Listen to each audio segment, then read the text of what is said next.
حضرت یوسف علیہ السلام کے بھائیوں نے جب ان کو کنویں میں ڈال کر اپنے والد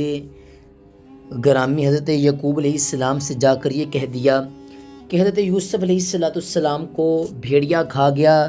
تو حضرت یعقوب علیہ السلام کو بے انتہا رنج ہوا، غمگین ہوئے اور بے پناہ صدمہ ہوا، اور وہ اپنے بیٹے کے غم میں بہت دنوں تک روتے رہے، اور بکثرت رونے کی وجہ سے ان کی آنکھوں کی سیاہی کا رنگ جاتا رہا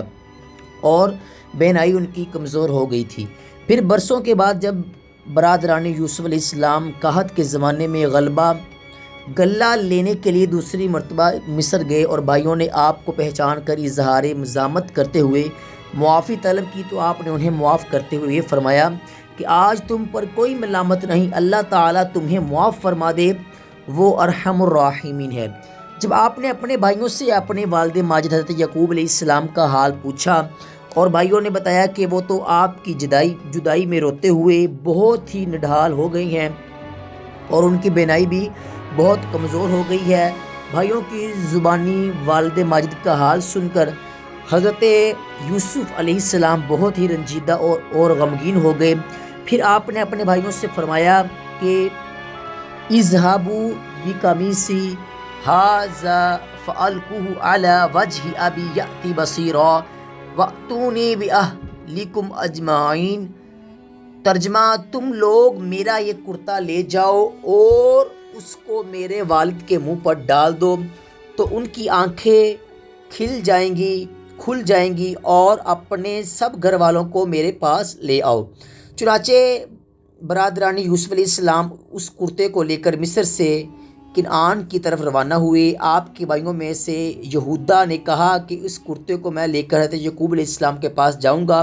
کیونکہ حضرت یوسف علیہ السلام کو کنویں میں ڈال کر ان کا خون آلودہ کرتا بھی ہی میں سے ان کے پاس لے کر گیا تھا، اور میں نے ہی یہ کہہ کر ان کو غمگین کیا تھا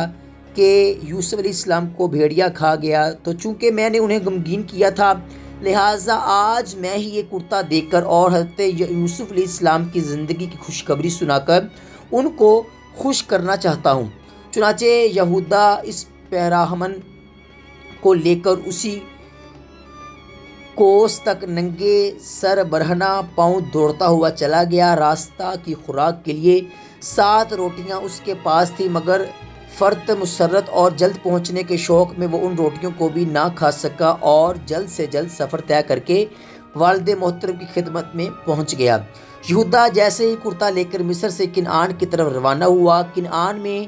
حضرت یعقوب علیہ السلام کو حضرت یوسف علیہ السلام کی خوشبو محسوس ہوئی، اور آپ نے اپنے پوتوں سے فرمایا کہ انی لاجد ریح یوسف لولا ان تفندون، بے شک میں یوسف کی خوشبو پا رہا ہوں اگر مجھے تم لوگ یہ نہ کہو کہ سنہا گیا ہے۔ آپ کے پوتوں نے جواب دیا کہ خدا کی قسم آپ اب بھی اپنی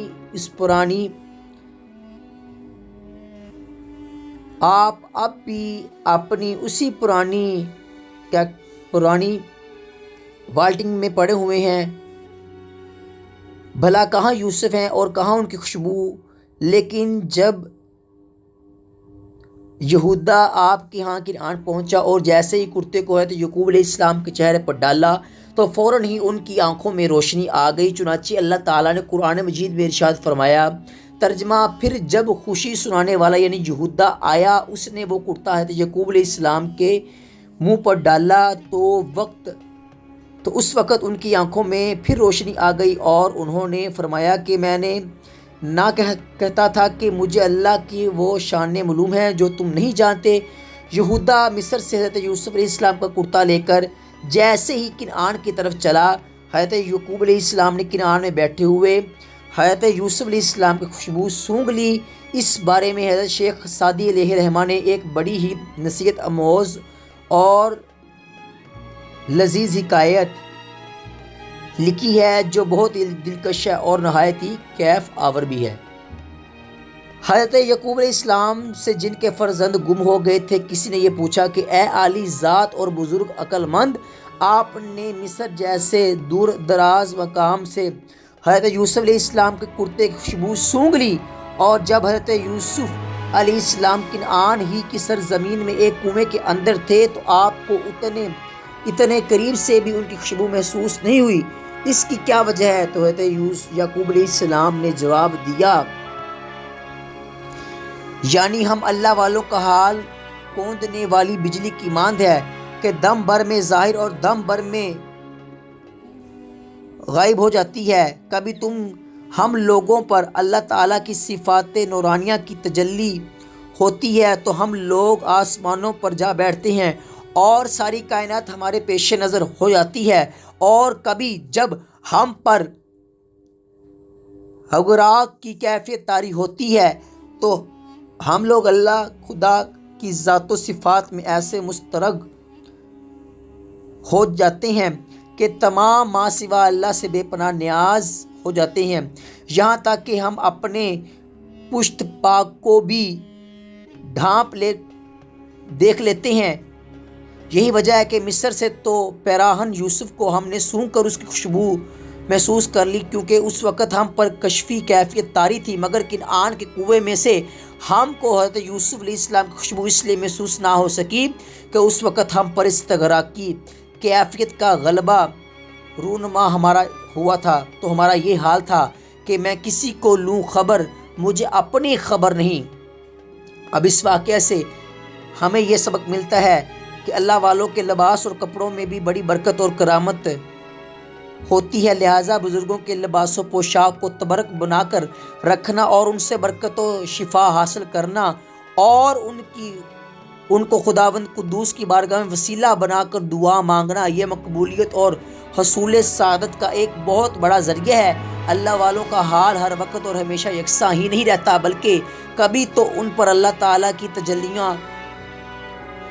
کے انوار سے ایسا حال طاری ہوتا ہے کہ اس وقت وہ سارے عالم کے ذرے ذرے کو دیکھنے لگتے ہیں، اور کبھی وہ اللہ تعالیٰ کی تجلیات میں اس طرح گم ہو جاتے ہیں کہ تجلیوں کے مشاہدے میں مستغرق ہو کر سارے عالم سے بے توجہ ہو جاتے ہیں۔ اس وقت ان پر ایسی کیفیت طاری ہو جاتی ہے کہ ان کو کچھ بھی نظر نہیں آتا، یہاں تک کہ وہ اپنا نام تک بھول جاتے ہیں۔ تصوف کی یہ وہ کشفی و استغراقی کیفیت ایسی ہیں جن کو ہر شخص نہیں سمجھ سکتا، بلکہ ان پر کیفیات طاری ہوتی رہتی ہیں۔ سچ ہے لذت سے شناسی باخدا تانا چشتی، اور اس حال و کیفیت کا طاری ہونا اس وقت بات پر موقوف ہے کہ ذکر و فکر اور مراقبہ کے ساتھ ساتھ شیخ کامل کی باطنی توجہ سے دل کی صفائی اور انجلا قلبی پیدا ہو جائے۔ سلطان تصوف حضرت مولانا رومی علیہ رحمہ نے اسی نقطے کی طرف اشارہ کرتے ہوئے فرمایا کہ صد کتاب صد روک و درنار کن، روئے دل را جانب دلدار کن۔ اور کسی دوسرے عارف نے کیا خوب فرمایا کہ از کنز و ہدایہ ناتواں یا فت خدارا، سی پارائے دل ہواں کہ کتاب باز نیست، یعنی خالی کنز الدقائق کو ہدایہ پڑھ لینے سے خدا نہیں مل سکتا، بلکہ دل کے سپارے کو پڑھو، کیونکہ اسی سے بہتر کوئی کتاب نہیں۔ مگر اس دور نفسانیت میں جب کہ تصوف کے علم بردازوں نے اپنی بے عملی سے تصوف کے مضبوط و مستحکم محل کی اینٹ سے اینٹ بجا دی ہے، اور محض جھاڑ پھونک اور شعبدہ بازیوں اور پیری مریدی کا ڈھونگ چلا رہے ہیں، اور خالی رنگ برنگے کے کپڑوں اور نئی نئی تراش خراش کے پوشاکوں اور تسبیح و عصاق کو تخت کا معیار بنا رکھتا ہے۔ بھلا تصوف کی حقیقت و کیفیات و تجلیات کو لوگ کب اور کیسے اور کہاں سے سمجھ سکتے ہیں؟ اس لیے اس بارے میں ارباب تصوف اس کے سوا اور کیا کہہ سکتے ہیں کہ حقیقت خرافات میں کھو گئی، یہ امت روایات میں کھو گئی۔